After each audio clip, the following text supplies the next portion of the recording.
Film dimulai dari Fosan pada tahun 1935, sebuah wilayah makmur yang terkenal sebagai sarangnya bela diri.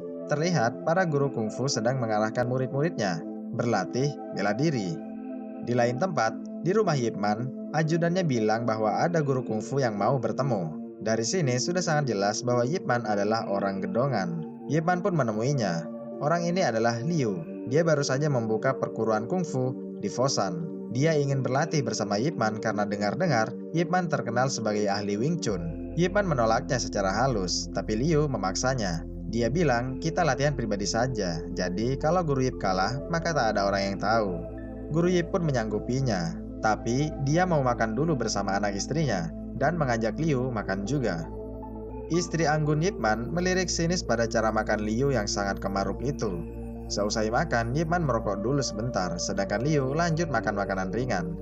Di waktu yang sama, ada seorang remaja yang hendak mengambil layangan nyangkut di teras rumahnya Yip Man. Yip Man dan Liu pun akhirnya bertarung. Saat Liu terpental, remaja itu melihatnya dari jendela. Yip Man kembali melancarkan pukulan kombonya itu hingga Liu mengaku kalah. Dia pulang dan meminta guru Yip agar merahasiakan duel ini. Tentu saja Yip Man menurutinya. Di sebuah restoran, Yuan, remaja si pengambil layangan itu, menceritakan kekalahan Liu dari guru Yip di depan tongkrongannya. Tak berselang lama, guru Yip ke restoran itu untuk menemui teman bisnisnya yang bernama Kuan. Di tempat lain, Liu yang sedang mengawasi muridnya mendapat kabar bahwa dirinya dikalahkan oleh guru Yip.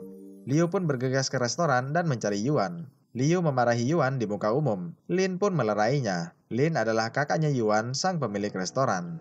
Tak mau disalahkan, Yuan pun bergegas ke atas untuk mengkonfirmasi langsung pada guru Yip. Liu meminta guru Yip menjaga reputasinya. Lin langsung menyeret Yuan dan melarangnya mempermalukan orang di depan umum. Yuan masih ngegas. Memangnya kenapa tak boleh? Seketika itu juga, Lin memelorotkan celananya Yuan dan semua orang pun menertawakannya. Lalu tiba-tiba saja polisi Li Zhao datang. Dia meminta agar para berandal kungfu ini tak bikin ribut.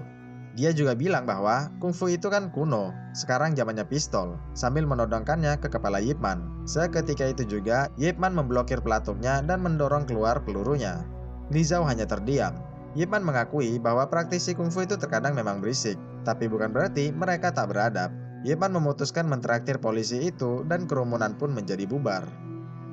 Di rumah, Yip Man memberikan pinjaman modal pada Kuan untuk membuka pabrik kapas. Kuan menerimanya. Saat sedang mengantar Kuan keluar, tiba-tiba saja Lin datang dan menunjukkan jurus-jurus baru. Sementara istrinya menemani Zun yang sedang menggambar. Saat asik-asiknya berpraktek, Zun datang dan menunjukkan hasil gambarnya itu. Yip Man mengacuhkannya. Sang istri menatapnya dengan sinis. Melihat dari luar pagar, warga setempat pun meminta Yip Man mengulangi aksinya lagi. Mendengar itu, sang istri marah dan mengusir mereka semua. Sang istri meminta agar Yip Man lebih meluangkan waktunya pada anak mereka. Di suatu hari, ada sekelompok pengembara yang hendak menantang para guru kungfu di Fosan. Kelompok ini dipimpin oleh Jin. Jin menantang perguruan yang pertama. Dan pertarungan pun terjadi. Tapi naas, guru ini kalah. Jin mendatangi perguruan yang kedua. Kali ini menggunakan senjata. Dan sama saja, guru ini pun kalah juga. Jin dan anak buahnya bangga dan merayakan kemenangannya di angkringan. Sang penjual bilang, jangan terlalu bangga dulu jika belum bisa mengalahkan Yip Man. Mendengar itu, bersegeralah Jin pergi menemui Yip Man. Setibanya di rumah Yip Man, Jin menantangnya bertarung. Yip Man menolaknya. Sang istri juga memarahi gerombolan itu. Jin merasa sedih karena Yip Man takut pada istrinya. Jin bilang pada istrinya bahwa dia tak akan membunuhnya. Bila perlu, Jin juga tak akan menggunakan tangannya. Mendengar penghinaan itu, sang istri pun mengizinkannya. Lalu, polisi datang serta memohon agar Yip Man mengembalikan kehormatan Fosan. Dan, pertarungan hebat pun dimulai. Di awal-awal, Yip Man terlihat bertahan untuk mengukur sejauh mana kemampuan Jin.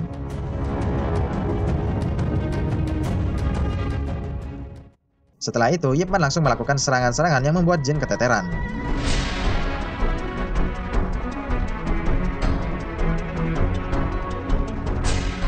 Jin bangkit lagi, kali ini dia menggunakan pedangnya, sedangkan guru Yip menggunakan kemoceng.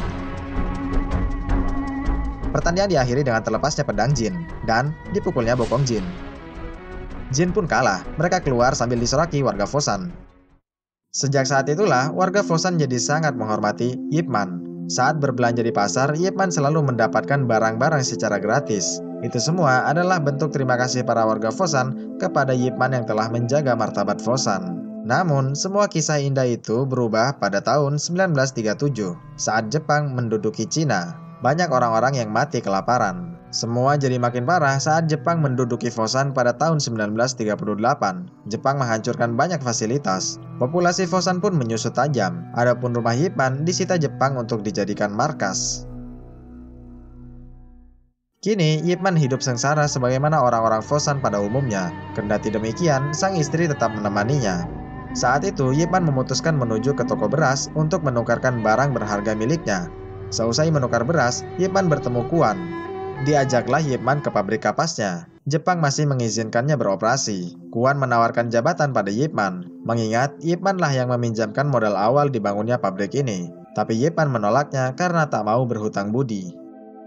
Suatu hari, Yip Man tengah membuatkan bubur untuk istrinya yang sedang sakit. Istrinya selalu memikirkan persediaan makanan, tapi Yip Man menenangkannya, karena esok hari dia akan mencari pekerjaan.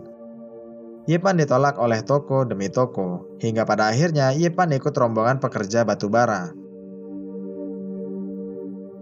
Di sana, Yip Man bertemu dengan Lin, si pemilik restoran. Saat sedang beristirahat, Lin melihat guru Yip menyimpan jatah makan siangnya. Melihat itu, Lin minta bantuan guru Yip agar menghabiskan jatahnya juga. Mereka berdua saling bertanya kabar. Yuan, adik Lin, ternyata tak pernah pulang ke rumah sejak Lin memelorot celananya. Entah masih hidup atau tidak, Lin sangat ingin meminta maaf padanya.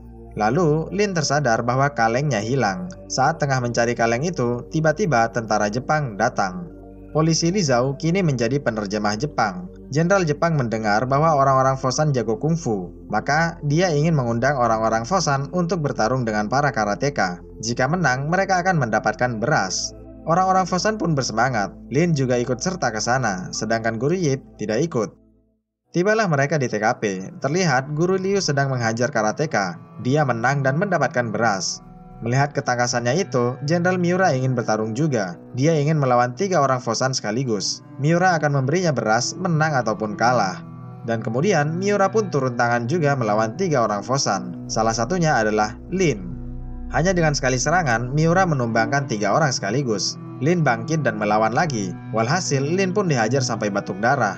2 orang Fosan mengaku menyerah, tapi Lin menyerang lagi. Miura mampu mencekiknya, lalu Lin menyemburnya dengan darah. Miura pun menghajar Lin sampai terpental. Keesokan harinya, Yip Man bekerja kembali. Dia tiba-tiba melihat ada kaleng di bawah. Yip Man menyimpannya. Saat sedang makan siang, Li Zhao dan Jepang datang mengundang bertarung lagi. Yip Man menghampiri Li Zhao dan menanyakan Lin. Li Zhao mengaku tak tahu. Yip Man terus bertanya, tapi Li Zhao menghiraukannya. Akhirnya, Yip Man pun ikut ke tempat kemarin, berharap bertemu dengan Lin. Di TKP, Yip Man melihat Liu yang sudah menang. Liu meminta bertarung melawan 3 orang lagi.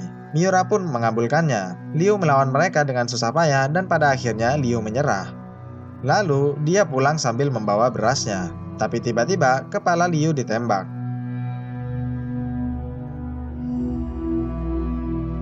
Melihat itu, Yip Man marah-marah pada Li Zhao. Ternyata, yang menembak itu adalah Kolonel Sato. Sato melarang peserta membawa beras jika sudah kalah. Jenderal Miura marah atas tindakannya itu.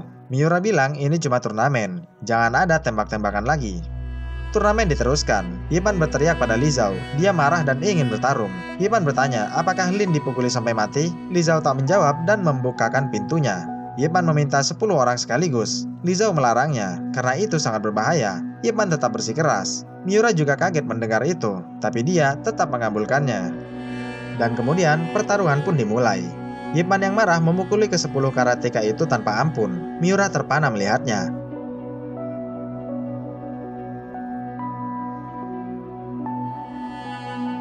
Setelah ke-10-nya babak belur, Miura memintanya kembali dan memberikan beras itu, tapi Yip Man menolaknya. Yip Man pun pulang membawa beras berdarah miliknya guru Liu. Yip Man memberikan beras itu pada keluarganya. Di sana, Yip Man diperingatkan Li Zhao agar berhati-hati pada orang Jepang. Yip Man menampar Li Zhao karena menganggapnya pengkhianat. Li Zhao tak terima, karena dia cuma penerjemah. Kematian orang-orang Cina tak ada kaitannya dengan dirinya. Yip Man pun berlalu pergi.